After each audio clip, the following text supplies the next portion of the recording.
खबर दुर्ग से, जहां बारातियों पर चाकूबाजी के आरोप में 4 लोग गिरफ्तार किए गए। बड़ा अपडेट आपको बता दें, हम लगातार ये बड़ी खबर आपको बता रहे हैं। अब इसमें बड़ा अपडेट आया है। चाकूबाजी के आरोप में 4 गिरफ्तार। बारातियों पर चाकू से हमला किया गया था। 5 जख्मी हुए थे, 3 की हालत गंभीर है। दुर्ग के शक्तिनगर में ये पूरी घटना हुई थी। शादी समारोह के दौरान घटना हुई थी। मोहन नगर पुलिस ने गिरफ्तारी की है। 4 आरोपी गिरफ्तार किए गए हैं।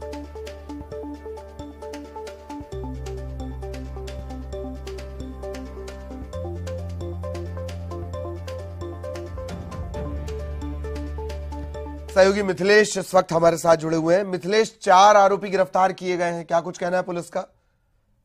देखिए, अभी पुलिस ने बताया है कि जिस तरह से कल घटना हुई थी उसमें पुलिस ने त्वरित कार्रवाई करते हुए चंद घंटों के अंदर में जिन्होंने वारदात को अंजाम दिया था उनको गिरफ्तार किया गया। सभी की उम्र कच्ची उम्र है, 17 से 18 उम्र से लेके 20 वर्ष के बीच के हैं।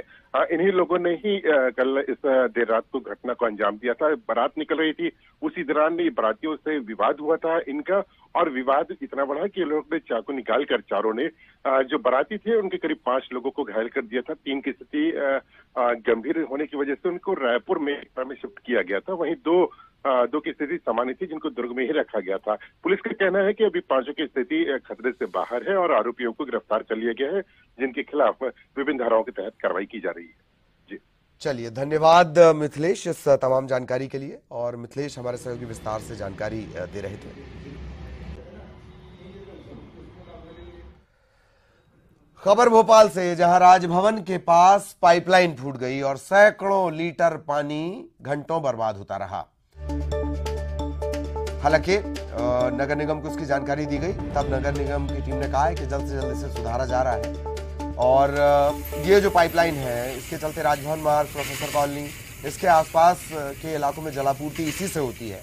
और इसके फूट जाने के बाद यहां पर जलापूर्ति प्रभावित हुई। सैकड़ों लीटर पानी यूं ही बर्बाद होता रहा।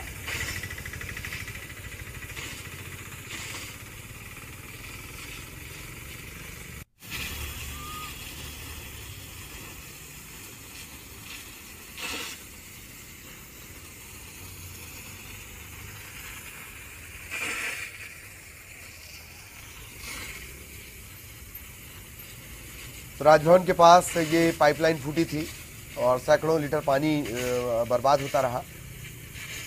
क्योंकि लगातार कंस्ट्रक्शन के काम चलते हैं, कभी कभी पाइपलाइन में भी तकनीकी दिक्कतें आती हैं।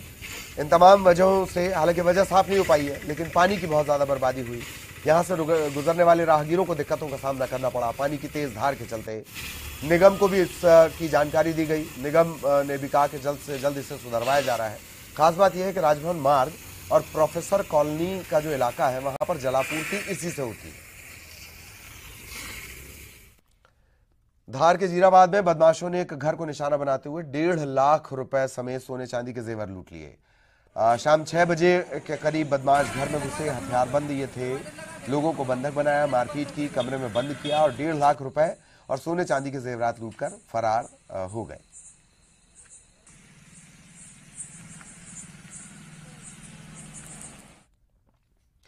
खबर बिलासपुर से, प्रॉपर्टी डीलर हत्याकांड से जुड़ा बड़ा अपडेट आपको बता दें। साजिशकर्ता और हमलावरों की पहचान का दावा किया जा रहा है। कुछ संदेहियों से पूछताछ की जा रही है। वारदात में शामिल संजू का छोटा भाई कपिल अभी भी फरार है। वारदात के पीछे पारिवारिक संपत्ति का विवाद है। बाहर से प्रोफेशनल शूटर बुलवाए गए थे। दर्जन भर से ज्यादा आरोपी इस वारदात में शामिल हैं। एक और कार जब्त कर ली गई है।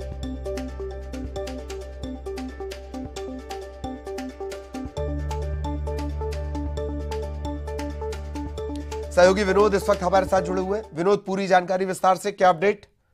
देखिए ललित, ये तो पहली नजर में ये साफ हो गया है कि ये जो पूरा घटनाक्रम है गोलीकांड का, इसके पीछे कहीं ना कहीं प्रॉपर्टी का विवाद रहा है भाइयों के बीच में, पिता के बीच में, और दत्तक पुत्री के अवैध रिलेशन को लेकर भी मामला जो है वो सामने आया है। पुलिस लगातार जैसे जैसे क्लू मिलते जा रहे हैं उस लिहाज से खुलासे कर रही है। और कल देर रात को एक कार भी जो है वो पुलिस ने बरामद की है और बताया जा रहा है कि इस कार का सहारा जो है आरोपियों ने भागने के लिए लिया था और अमरकंटक के पास इस कार को छोड़ा था। और ये जो कार है वो दवा व्यवसायी की बताई जा रही है। उसे भी हिरासत में लिया गया और उससे पूछताछ की जा रही है।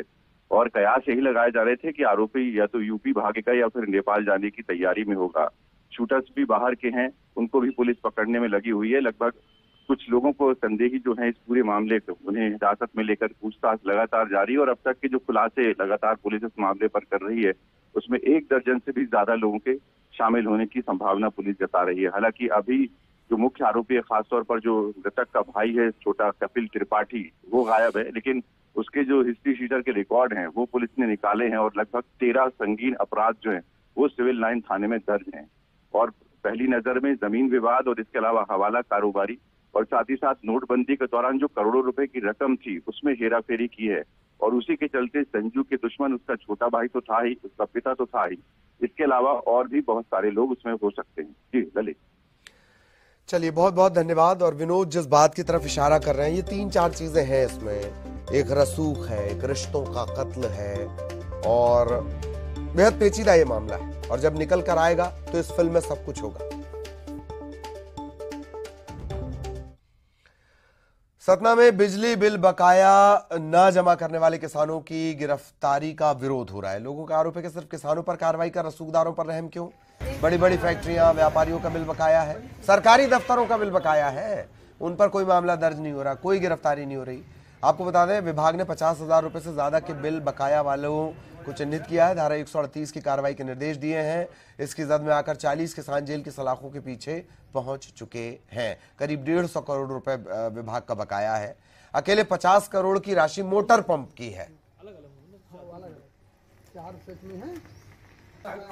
2-3 दिनों के अंदर 10 तारीख के लगभग जो है करीब 13-14 लोगों को गिरफ्तार किया गया है। इसके पहले भी इतने ही गिरफ्तार किए गए थे, तो करीब 30-40 लोग ऐसे हैं जिनको गिरफ्तार करके कार्रवाई की गई है। गरीब लोगों को गिरफ्तार कर रहे हैं, उनके ऊपर 16, 17 हज़ार रुपए का बिल आ रहा है और उनको गिरफ्तार करके जेल भेज रहे हैं। ऐसे परिवार भी हैं जिनके घर में ना कोई कमाने वाला है, खाने वाला, उसको गिरफ्तार करके ये जेल भेजने का काम कर रहे हैं। और दूसरी तरफ ये जो बड़े बड़े बैठे हुए हैं यहाँ पे भू माफिया बैठे हैं, बड़े बड़े जमीन और ठेकेदार बैठे हैं, बड़े व्यापारी बैठे हुए हैं, उनकी तरफ कोई आंख उठाने वाला ना ही उनकी गिरफ्तारी होती। जिनका करोड़ों रुपए का बकाया है, 30-30 लाख, 20-20 लाख रुपए बकाया है, उनकी गिरफ्तारी नहीं होती। छत्तीसगढ़ में कांग्रेस सरकार के 4 साल पूरे होने पर सीएम भूपेश बघेल ने न्यूज 18 से खास बातचीत की। इस दौरान उन्होंने कहा कि वो छत्तीसगढ़ियापन लाने की कोशिश में हैं। छत्तीसगढ़ की योजनाओं को सब स्वीकार करते हैं। हिमाचल प्रदेश में दी गई 10 गारंटी में से 5 छत्तीसगढ़ की हैं। हमारी सरकार में सबकी जेब में पैसे जा रहे हैं। छत्तीसगढ़ मॉडल की बात आप कर रहे हैं, ये मॉडल छत्तीसगढ़ में तो सक्सेस दिख रहा है, बाहर भी आपको लग रहा है कि हाँ अब एक्सेप्टेंस हो रही है इस मॉडल के जरिए दूसरी जगह भी? हिमाचल प्रदेश में 10 गारंटी है, उसमें 5 छत्तीसगढ़ के हैं। तो शिक्षा है, रोजगार है, तो सब कुछ जरूरी है। तो हम गौ पालन है, तो वो सब चीज़ें तो हमने वहाँ जोड़ा है और उसका लाभ भी हुआ है। तो सबसे बड़ी बात ये छत्तीसगढ़ मॉडल में यही है कि लोगों की जेब में पैसा जा रहा है।